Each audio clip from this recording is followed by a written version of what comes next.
રાજકોટમાં હાલમાં એન્જિનિયરિંગ ઉદ્યોગ બહુ જ વધી રહ્યો છે. આપણું આમ જોઈએ તો ઇન્ડિયામાં આપણું રાજકોટનું નામ છે.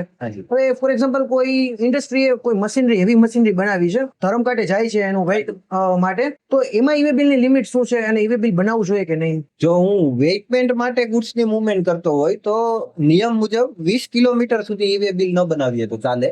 પણ ત્યારે મારે ડિલિવરી ચલન બનાવવું કમ્પલસરી છે.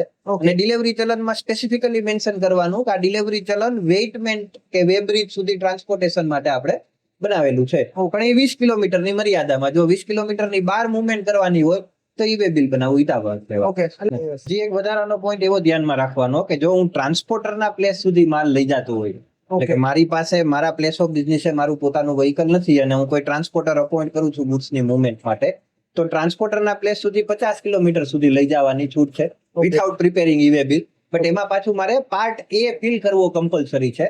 પાર્ટ બી ની ડિટેલ મારે ખાલી રાખવાની થાય.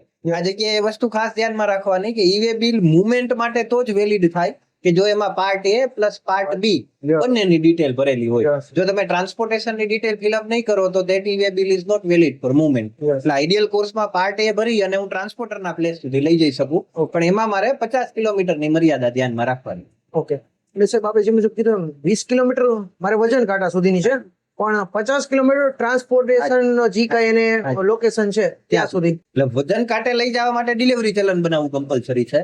ટ્રાન્સપોર્ટરના પ્લેસ સુધી 50 કિલોમીટર સુધી લઈ જવા માટે પાર્ટ એ ભરવું કમ્પલસરી.